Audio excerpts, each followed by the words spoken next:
Today, in this period, we'll revise the story of Gandhi and the writer, the author Louis Fisher. Louis Fisher in this picture is interacting with Gandhi. This is the picture before independence. And Louis Fisher wrote about Gandhi's beginning of civil disobedience movement in this story. The name of the story is Indigo. Indigo, the title, what does it suggest? Indigo means a very simple ingredient to whiten the clothes. That is used in, that is indigo. But how it is related with the life of Gandhi? In this story, there is described a conflict between Champaran peasants and British landlords of those times over indigo farming. The theme and the message, moral value of the story is to tell us how difficult the life was during the British rule, particularly the people living in the villages, how they were just like their servants. On their own lands, they were their servants. And moral value means Gandhi united all these villagers, all the masses of India. And before this, we all were divided and we had fallen to the feet of the British. And when Gandhi made us stand on the foothold of unity, we all got together and fought for freedom. Now let us discuss what was the problem of the sharecroppers, means peasants. Age-long bond between the sharecroppers and British landlords was there. एक बहुत पुराना bond था. वो bond क्या था? To plant indigo on 15% of land. Means उनके पास जितनी भी लैंड थी, सपोज 1 एकड़ थी, तो 1 एकड़ का जो 15% पार्ट होता है ना, उसके ऊपर वो इंडिगो की फार्मिंग करते थे. And give whole harvest to the landlords as rent. और उस 15% के ऊपर जितनी भी हार्वेस्ट थी इंडिगो की, वो सारी as a rent British landlord को दे देते थे. Later on Germany produced cheap synthetic indigo. Market में सिंथेटिक इंडिगो अवेलेबल हो गई, जिसको कि जर्मनी ने प्रोड्यूस किया था. Offer by landlords to peasants to pay a fixed amount. अब लैंडलॉर्ड्स ने पीजेंट्स को क्या किया कि वो फिक्स्ड अमाउंट पे कर दें as a compensation and become free from the agreement. और जो प्रीवियस 15% लैंड की हार्वेस्ट वाला था ना एग्रीमेंट, उससे उनको फ्रीडम मिल जाएगी. सम पीजेंट्स गेव मनी. कुछ पीजेंट्स ने पैसे लैंडलॉर्ड्स को money they the. While others could not afford. सारे पीजेंट्स तो नहीं अफोर्ड कर सकते थे ना. Rajkumar Shukla short Gandhi's help. राजकुमार शुक्ला भी एक पीजेंट था और वो अपने सभी पीजेंट्स का लीडर था. उसने गांधी की हेल्प चाही. सॉट होता है विश करना या पाना, सीख करना. Followed Gandhi for many months. और इस बात के लिए वो गांधी जी को हर जगह फॉलो करता रहा. And persuaded. और अल्टीमेटली उसने गांधी जी को मना लिया to come to fight their legal case, कि वो चंपारण आए और उनका ये लीगल केस फाइट करें. Gandhi is meeting with local lawyers and British officers. जब गांधी जी राजकुमार शुक्ला के साथ चंपारण गए तो वहाँ जाके लोकल लॉयर्स के साथ उन्होंने डिस्कशंस की, ब्रिटिश ऑफिसर्स के साथ भी डिस्कशन की. किस लिए? To collect the complete information, ताकि सारी इंफॉर्मेशन कलेक्ट हो जाए. Gandhi chides lawyer. अब गांधी ने जब लॉयर्स ने उनको बताया कि यस बहुत देर से ये केसेस चल रहे हैं, हम इनसे फ़ी लेते हैं और इनके केसेस फाइट करते हैं और एवरी टाइम हम हार जाते हैं और ब्रिटिश लैंडलॉर्ड्स जीत जाते हैं. अब इस बात पर गांधी ने उनको क्या चाइड किया, मीन्स डांटा, कि you are charging high fee from the poor peasants. जो ऑलरेडी इतने गरीब हैं उनसे आप फीस ले रहे हो. Mistaken as a peasant by Rajendra Prasad servants. Next क्या वैल्यू पॉइंट ये है कि जब वो पहली बार राजेंद्र प्रसाद के घर गए तो राजेंद्र प्रसाद घर नहीं थे और उनके सर्वेंट्स ने गांधी को भी एक पीजेंट मान लिया। क्यों पीजेंट मान लिया? ड्रेस्ड लाइक अ पीजेंट, वो पीजेंट की तरह ड्रेसअप थे। और राजकुमार शुक्ला भी पीजेंट ही था, उसके साथ थे। और उन्होंने उसको कुएं में से पानी निकालने की भी परमिशन नहीं दी, क्योंकि उस समय हमारे कंट्री में अनटचेबिलिटी थी। गांधी इज़ वेलकम एवरीवेयर, बाकी हर जगह उसके बाद जैसे जैसे पीजेंट्स को पता चलता गया वो गांधी जी को वेलकम करते रहे। अब कोर्ट ने गांधी जी को चंपारण छोड़कर जाने के लिए ऑर्डर दे दिए। क्या ऑर्डर था? कि आप आउटसाइडर हो, आप इन पीजेंट्स का केस नहीं लड़ सकते।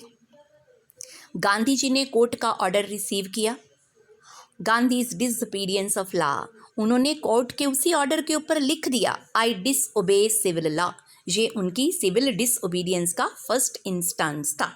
उन्होंने सिविल लॉ को डिसओबे किया और उसके बाद उनको कोर्ट बुलाया गया। He was summoned at the court, court में उनको कॉल किया गया।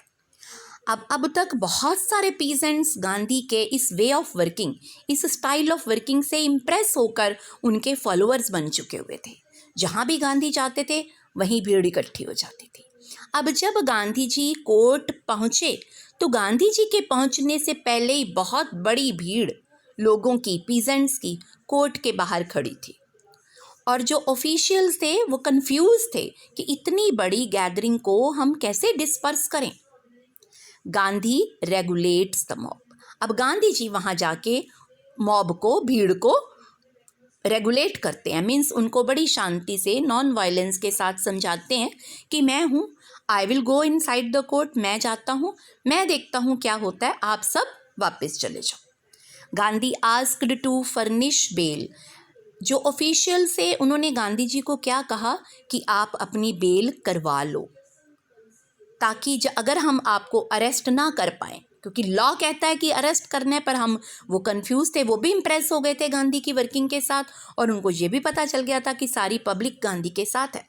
लेकिन गांधी जी ने रिफ्यूज़ कर दिया, मना कर दिया कि मैं अपनी बेल नहीं करवाऊंगा और अगर आपने मुझे अरेस्ट करना है तो कर लो, क्योंकि अब तक जो लॉयर्स थे जिनको गांधी जी ने डांटा था वो भी गांधी जी के साथ हो गए।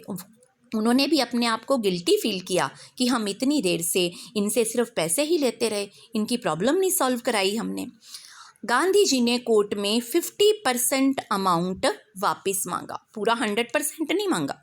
उन्होंने कहा कि लैंडलॉर्ड्स 50% अमाउंट वापस कर दें, लेकिन लैंडलॉर्ड्स ने क्या एग्री किए कि हम सिर्फ 25% ही वापस करेंगे। ये बहुत थोड़ा अमाउंट था 25% पुअर पीजेंट्स के लिए, लेकिन गांधी जी ने इस बात को मान लिया।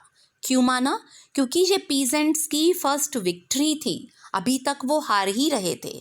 एक विक्ट्री थी और दूसरा वो यूनाइट हो गए थे, उनको फ्रीडम मिल गई थी। किस बात से? ब्रिटिशर्स के फियर से। अब वो ब्रिटिशर्स से नहीं डरते थे और ये जो एज लॉन्ग डेडलॉक चल रहा था between British landlords and peasants, वो भी ब्रेकअप हो गया।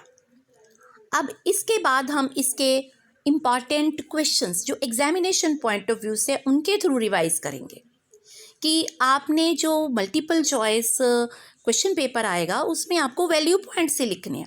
और वैसे भी एग्जामिनेशन में भी हमने वैल्यू पॉइंट्स ही लर्न करने होते हैं, क्योंकि लैंग्वेज तो we can make at our own level. Why did Gandhi go to Lucknow? क्या करने गए थे? To attend meeting. कौन सी? इंडियन नेशनल कांग्रेस की मीटिंग अटेंड करने गए थे। Why did Rajkumar Shukla meet Gandhi? वो गांधी को क्यों मिला था? राजकुमार शुक्ला एक रेजोल्यूट पीजेंट था, वो गांधी को हर जगह फॉलो करता रहा ताकि गांधी को परसुएड कर पाए और गांधी पीजेंट्स की हेल्प कर पाए। How did Gandhi? ये तो सेम आंसर ऊपर वाला ही थर्ड क्वेश्चन का भी आ जाएगा। कैसे हेल्प किया? फॉलो करके उनको हर जगह जगह, और अल्टीमेटली गांधी उससे इम्प्रेस हो गए।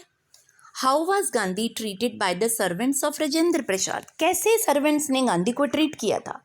As another peasant, no permission to draw well water from well, उनको कुएं से पानी नहीं निकालने दिया गया था। और एज अनदर पीजेंट क्यों समझा था? क्योंकि उनकी ड्रेस पीजेंट जैसी थी और एक पीजेंट के ही साथ गए थे। Why did Gandhi child the lawyers? उन्होंने लॉयर्स को क्यों डांटा? क्योंकि लॉयर्स बड़ी देर से पुअर पीजेंट से पैसे ले रहे थे और केसेस हार रहे थे। Why did Gandhi go to Muzaffarpur? वो मुजफ्फरपुर, मोतीहारी, बहुत सारे प्लेसेस में गए कंप्लीट इंफॉर्मेशन गैदर करने के लिए, कलेक्ट करने के लिए। What was the agreement between sharecroppers and landlords? उनका आपस में क्या एग्रीमेंट हुआ था कि जो लैंड शेयर क्रॉपर्स हैं वो 15% लैंड के ऊपर इंडिगो की फार्मिंग करेंगे और वो सारी की सारी फार्मिंग किसको दे देंगे? लैंडलॉर्ड्स को एज अ रेंट दे देंगे। What did the landlords compel the peasants? अब लैंडलॉर्ड्स ने बाद में पीजेंट्स को क्या कंपेल किया? जब मार्केट में सिंथेटिक इंडिगो अवेलेबल हो गई तो उन्होंने उनको कंपेल किया कि वो एक बिग अमाउंट उनको दे दें और वो एज ओल्ड एग्रीमेंट से फ्री हो जाए। इसमें भी उनका अपना ही सेल्फिश मोटिव था, क्योंकि जो सिंथेटिक इंडिगो थी वो उनको चीप रेट पे मिल रही थी। Why did Gandhi feel that going to court was useless? Gandhi ji उनको क्यों लगता था कि कोर्ट्स में जाना यूजलेस था? क्योंकि ब्रिटिश लैंडलॉर्ड्स थे और जो सारे ब्रिटिश ऑफिसर्स थे वो उन्हीं के साथ थे और पीजेंट्स हर बार अपना केस हार जाते थे, उनकी जो हार्ड अर्नड मनी थी वेस्ट हो जाती थी और गांधी जी चाहते थे कि सारे पीजेंट्स यूनाइट हो जाएं। Unity is more required, unity हमें ज़्यादा ज़रूरी है। Why did Gandhi agree to 25% refund? इतनी थोड़ी अमाउंट वापस लेकर गांधी जी सेटिस्फाइड क्यों हो गए? क्यों कि पीजेंट्स की फ्रीडम फ्रॉम फियर ज़्यादा इम्पॉर्टेंट थी, डेड लॉक का ब्रेक होना ज़्यादा इम्पॉर्टेंट था और ब्रिटिश लैंडलॉर्ड्स का हारना ज़्यादा इम्पॉर्टेंट था। Why did Gandhi not take help from Andrews? Andrews एक ब्रिटिश ऑफिसर ही था। He was impressed with Gandhi, he also wanted to help Gandhi, but Gandhi ने उनकी हेल्प नहीं ली only because he was British. The battle of Champaran is won, what did Gandhi mean? जब सब लोग यूनाइट हो गए ना तो गांधी जी ने ये स्टेटमेंट बोली थी। इसका क्या मीनिंग हुआ कि अब पीजेंट्स यूनाइट हो चुके थे, लायर्स और जितने भी दूसरे वहाँ के प्रोफेसर, टीचर्स थे, एजुकेटेड लोग थे, वो सब गांधी और पीजेंट्स के साथ मिल गए थे। Why were people attracted towards Gandhi? लोग इतनी भीड़ गांधी जी के पीछे पीछे क्यों चलने लग पड़ी थी कि गांधी जी का जो way of style of working था उसने लोगों को बहुत इम्प्रेस किया था। What made Gandhi help Champaran people after winning the legal case? ये जो चंपारण का कोर्ट केस फिनिश हो गया, ख़त्म हो गया, एंड हो गया, उसके बाद भी गांधी जी वहीं 6 मंथ्स के लिए रहे। उन्होंने स्कूल्स खोले, वहाँ पर डिस्पेंसरीज खोली, क्योंकि लोगों की जो सोशल और कल्चरल बैकवर्डनेस थी ना, उससे गांधी जी का दिल पसीज गया। ही वॉज टच्ड और उन्होंने अपने सन को बुलवाया, अपनी वाइफ को बुलवाया और भी जितने डॉक्टर या हेल्प चाहिए थी सभी लोगों को आश्रम से बुलवा लिया और 6 विलेजेस को गांधी जी ने अडॉप्ट किया और उन सब को बेसिक हाइजीन सिखाई, बेसिक मेडिसिन्स प्रोवाइड कराई और बेसिक एजुकेशन थी। Thank you students.